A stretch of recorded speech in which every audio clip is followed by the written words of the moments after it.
ಪ್ರಾದೇಶಿಕ ಜೆಡಿಎಸ್ ಪಕ್ಷ ಸ್ಥಾಪಿಸಿ ಸುಮಾರು 27 ವರ್ಷ ಪೂರೈಸಿದ ನಿಮಿತ್ತವಾಗಿ ವಿಜಯಪುರ ನಗರದಲ್ಲಿ ಸುಮಾರು 7 ಜಿಲ್ಲೆಗಳನ್ನು ಒಳಗೊಂಡು ಬೃಹತ್ ಪ್ರಮಾಣದ ಜನಸಮಾವೇಶವನ್ನು ಫೆಬ್ರವರಿ 27ರಂದು ಮಾಡಲಿದ್ದೇವೆ ಎಂದು ಆರೋಗ್ಯರಿ ಪಟ್ಟಣದ ಕರೆಸಿದ್ದೇಶ್ವರ ದೇವಸ್ಥಾನದಲ್ಲಿ ನಡೆದ ಸುದ್ದಿಗೋಷ್ಠಿಯಲ್ಲಿ ಜೆಡಿಎಸ್ ಜಿಲ್ಲಾಧ್ಯಕ್ಷ ಶಂಕರ್ ಮಾಡಲ್ಗಿ ಅವರು ತಿಳಿಸಿದ್ದಾರೆ. ಸುದ್ದಿಗೋಷ್ಠಿ ನಡೆಸಿ ಫೆಬ್ರವರಿ 27ರ ಕಾರ್ಯಕ್ರಮದ ಬಗ್ಗೆ ಸಂಪೂರ್ಣ ವಿವರವನ್ನು ಹೇಳಿದರು. ಇದೇ ಸಮಯದಲ್ಲಿ ಜೆಡಿಎಸ್ ಪಕ್ಷದ ರಾಷ್ಟ್ರೀಯ ಉಪಾಧ್ಯಕ್ಷರಾದ ಪ್ರತಾಪರಾವ್ ಪಾಟೀಲ್, ಮಾಜಿ MLA ಕಲ್ಲಪ್ಪ ಮುಗ್ಗೇನವರ್, ಪ್ರಕಾಶ್ ಸೋನಾಲ್ವಾಲ್ಕರ್, ಶಹಜಾನ್ ಡೊಂಗರ್ಗಾಂವ್, ಸಿದ್ದರಾಮ್ ಶೇಗುಣಸಿ ಸೇರಿದಂತೆ ಇನ್ನೂ ಅನೇಕ ಮುಖಂಡರು ಕಾರ್ಯಕರ್ತರು ಹಾಜರಿದ್ದರು. Shashidhar Kokatnur, RJ32 Kannada news, Chikkodi. ಕುಡ್ಚಿ ಮತಕ್ಷೇತ್ರಕ್ಕೆ ದಿಢೀರ್ನ ಭೇಟಿ ಕೊಟ್ಟರೆ ಏನು ಕಾರಣ? ಇವತ್ತು ಮೊಟ್ಟ ಮೊದಲಿಗೆ ಕುಡ್ಚಿ ಮತಕ್ಷೇತ್ರದ ಎಲ್ಲ ಪತ್ರಿಕಾ ಮಾಧ್ಯಮದವರನ್ನು ಮೊಟ್ಟ ಮೊದಲು ಸ್ವಾಗತವನ್ನು ಮಾಡಿಕೊಂಡು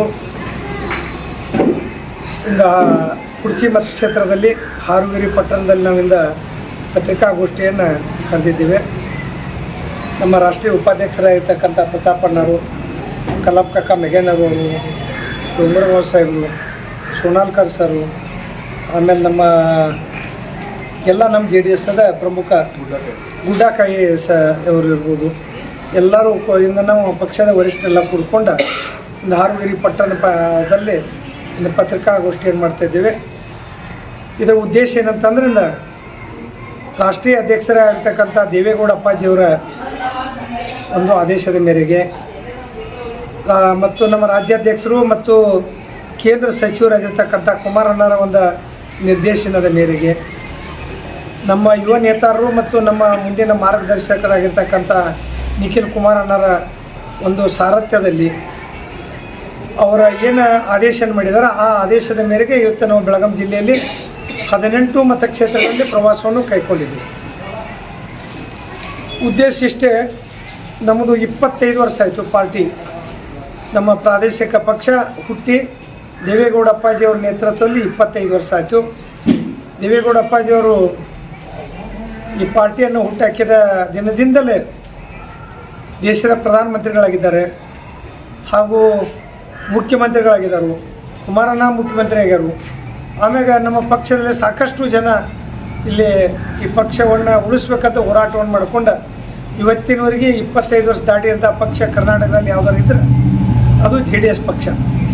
ಯಾವುದೇ ಕರ್ನಾಟಕ ಇತಿಹಾಸದಲ್ಲಿ ತೆಗೆದು ನೋಡಿದರೆ 2 ವರ್ಷ, 3 ವರ್ಷ, 4 ವರ್ಷಕ್ಕಂದ್ರೆ ಯಾವುದೇ ಪ್ರಾದೇಶಿಕ ಪಕ್ಷಗಳು ಉಳಿದಿಲ್ಲ. 25 ವರ್ಷ ಉಳಿದಂಥ ಒಂದು ಸಿಲ್ವರ್ ಜುಬ್ಲಿ ಕಾರ್ಯಕ್ರಮನ ಮೊದಲೇ ಕಾರ್ಯಕ್ರಮನ ನಾವು ಹಾಸನದಲ್ಲಿ ಮಾಡಿದ್ವಿ. ಅಲ್ಲಿ ಒಂದು 2.5ರಿಂದ 3 ಲಕ್ಷ ಜನ ಅಣ್ಣವರು ಇದ್ರು, ಪ್ರತಾಪಣ್ಣ ಪಾಟೀಲರು ವೇದಿಕೆ ಮೇಲೆ ಅವರು ಕೂತಿದ್ರು. ಜನವನ್ನು ನೋಡಿ ಒಂದೇ ಜಿಲ್ಲೆಯಲ್ಲಿ, ಒಂದು ಜಿಲ್ಲೆ 8 ಮತಕ್ಷೇತ್ರದಲ್ಲಿ 3 ಲಕ್ಷ ಜನ ಕೂಡ್ತೈತೆ ಅಂದರೆ ಇದೊಂದು ವಿಚಿತ್ರವಾದ ಸಂಗತಿ ಅಂತಕ್ಕಂಥದ್ದನ್ನು ನಾವೆಲ್ಲರೂ ನೆನೆದಿವಿ. ಅದರ ಜವಾಬ್ದಾರಿ, ಸಂಪೂರ್ಣ ಜವಾಬ್ದಾರಿಯನ್ನು ನಮ್ಮ ಮಾಜಿ ಸಚಿವರಾಗಿರುವ ಮತ್ತು ಈಗ ಪ್ರೆಸೆಂಟ್ ಹೊಳೆ ನರಸೀಪುರ ಶಾಸಕರಾಗಿರ್ತಕ್ಕಂಥ ರೇವಣ್ಣ ಸಾಹೇಬರು ಸಂಪೂರ್ಣ ಜವಾಬ್ದಾರಿಯನ್ನು ತಗೊಂಡಿದ್ವಿ. ಆ ಕಾರ್ಯಕ್ರಮ ಯಾವ ದೃಷ್ಟಿಯಿಂದ ಆಯ್ತಂದ್ರೆ ಜನನ ಸ್ವಯಂ ಪ್ರೇರಿತವಾಗಿ ಈ JDS ಪಕ್ಷ ಉಳಿಬೇಕು, ಪ್ರಾದೇಶಿಕ ಪಕ್ಷ ಇಲ್ಲೇ ಇರಬೇಕು, ಪ್ರಾದೇಶಿಕ ಪಕ್ಷ ಮಾತ್ರ ನಮ್ಮ ಕರ್ನಾಟಕ ರಾಜ್ಯಕ್ಕೆ ಉಳಿಗಾಲ ಇರ್ತೈತೆ ಅನ್ನೋ ಒಂದು ದೃಷ್ಟಿಯಿಂದ ಮನೆಯಾಗ ಯಾರೂ ಉಳಿದಂಗೆ ಜನ ಬಂದಂತ ಸಂಪೂರ್ಣ ಸಹಾಯ ಸಹಕಾರ ನೀಡಿದ್ರು. ಮೊದಲೇ ಕಾರ್ಯಕ್ರಮ 25ನೇ ವರ್ಷದ್ದು ಜನತಾ ಸಮಾವೇಶ ಹಾಸನ, 2ನೇ ಸಮಾವೇಶ ಕಿತ್ತೂರು ಕರ್ನಾಟಕ, ಅಂದರೆ 7 ಜಿಲ್ಲೆಯನ್ನು ಒಳಗೊಂಡಂಥ ಈ ಏನು ನಮ್ಮ ಸಮಾವೇಶ, ಜನತಾ ಸಮಾವೇಶ ಧಾರವಾಡ, ಹಾವೇರಿ, ಗದಗ, ಉತ್ತರ ಕರ್ನಾಟಕ, ಆಮೇಲೆ ನಮ್ಮದು ಬಿಜಾಪುರ, ಬಾಗಲಕೋಟೆ, ಬೆಳಗಾವಿ ಇವೆಲ್ಲ ಗದಗ ಹಿಡ್ಕೊಂಡು ಇಲ್ಲಿ ತನಕ 7 ಜಿಲ್ಲೆಯನ್ನು ಒಳಗೊಂಡು ಫೆಬ್ರವರಿ 27ನೇ ತಾರೀಕಿಗೆ ಬಿಜಾಪುರ ನಗರದಲ್ಲಿ 2ನೇ ಜನತಾ ಸಮಾವೇಶವನ್ನು ಮಾಡಬೇಕಂತೇಳಿ ನಮ್ಮ ಕುಮಾರಣ್ಣರ ಏನು ಆದೇಶ ಮಾಡಿದರು ಅವತ್ತಿನಿಂದ ನಾವು ಬೆಳಗಾಂ ಜಿಲ್ಲೆಯಲ್ಲಿ 18 ಮತಕ್ಷೇತ್ರದಲ್ಲಿ ನಾವು ಪ್ರವಾಸವನ್ನು ಕೈಗೊಂಡಿದ್ದೇವೆ. ಇದು ನಮ್ಮದಿಂದ 7ನೇ ವಿಧಾನಸಭಾ ಮತಕ್ಷೇತ್ರದ ಪತ್ರಿಕಾಗೋಷ್ಠಿ. ಆ ಕಾರಣಕ್ಕಾಗಿ ನಿಮಗೆ ಹೇಳುವುದಂದ್ರೆ ನಮಗೆ ಸಿಕ್ಕದ ಅಧಿಕಾರ ಕಡಿಮೆ. ಕುಮಾರಣ್ಣರ ಅಧಿಕಾರ ನೋಡ್ರಿ ನೀವು 20 ತಿಂಗಳು ಒಮ್ಮೆ, ಮಾನ್ಯ 12 ತಿಂಗಳು, ಅಂಥದ್ರಲ್ಲೇನೂ ಸಹಿತ 20 ತಿಂಗಳ ಅವಧಿಯಲ್ಲೇನೂ ಎಲ್ಲ ನೀವು ಸ್ಕೂಲು ಕಾಲೇಜುಗಳು ಕೊಟ್ಟಂಥದನ್ನೆಲ್ಲ ನೋಡಿದ್ದೀವಿ. ಶರಾಯಿ ಬಂದ್ ಮಾಡಿದಂಥದ್ದು ನೋಡಿದೆವು, ಲಾಟ್ರಿ ಬಂದ್ ಮಾಡಿದಂಥದ್ದು ನೋಡಿದೆವು, ಗ್ರಾಮ ವಾಸ್ತವ ಮಾಡಿದ್ದನ್ನು ನೋಡಿದೆವು, ಏಡ್ಸ್ ಆದಂಥ ಒಬ್ಬ ಕುಟುಂಬದಲ್ಲಿ ಹೋಗಿ ವಾಸ್ತವ ಮಾಡಿದಂಥದ್ದು ನೋಡಿದೆವು. ಆದರೆ 12-13 ತಿಂಗಳೊಳಗೆ ಬರೀ ಅಧಿಕಾರದಲ್ಲಿ 35,000 ಕೋಟಿ ಸಾಲ, ರೈತರ ಸಾಲ ಮನ್ನಾ ಮಾಡಿದಂಥ ಏಕೈಕ ಭಾರತ ದೇಶದಲ್ಲಿ ಒಬ್ಬ ಮುಖ್ಯಮಂತ್ರಿ ಇದ್ರೆ ಅದು ಕುಮಾರಣ್ಣ. ಅವ್ರು ಬಿಟ್ಟು ಯಾರೂ ಇಲ್ಲ.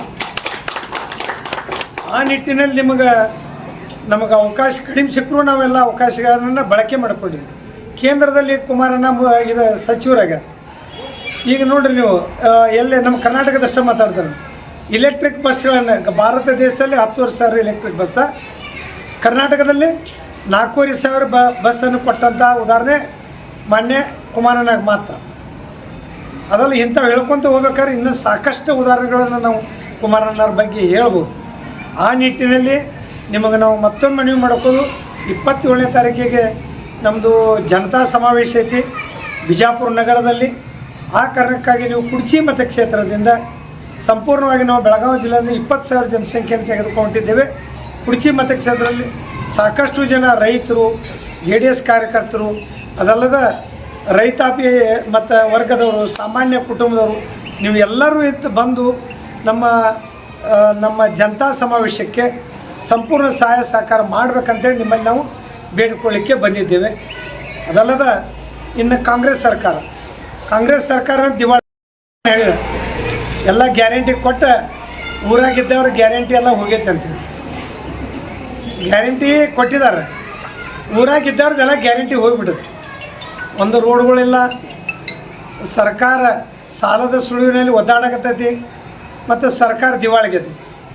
ಅದಲ್ಲದ ನಿಮ್ಗೆ ಹೇಳ್ಬೇಕಾದ್ರೆ ಈಗ ಅಂಗನವಾಡಿ ಕಾರ್ಯಕರ್ತರ ಪಗಾರ ಕೊಟ್ಟಿಲ್ಲ, 38 ತಿಂಗಳದ KSRTC ನೌಕರ ಪಗಾರ ಕೊಟ್ಟಿಲ್ಲ, 35,000 ಕೋಟಿ ಕಾಂಟ್ರಾಕ್ಟ್ದಾರದ ಪಾಪ ಕೆಲಸ ಮಾಡಿದಂಥವ್ರು ರೊಕ್ಕ ಕೊಟ್ಟಿಲ್ಲ. ಅವರು ಈಗ ಬೆಂಗಳೂರಲ್ಲಿ ಪ್ರತಿಭಟನೆಗೆ 4ನೇ ತಾರೀಕು 5ನೇ ತಾರೀಕು ಅಹೋರಾತ್ರಿ ಮಲ್ಕೋಬೇಕಂತೇಳಿ ಅಲ್ಲಿ ಹೊರಟಿದ್ದಾರೆ. ಇಂಥ 108 ಸಮಸ್ಯೆಗಳು ಹೇಳ್ಬೋದು. ಈ ಸರ್ಕಾರ ಮತ್ತು ಬರೀ ಕುರ್ಚಿಯಾಗಿ ಕಿತ್ತಾಟ.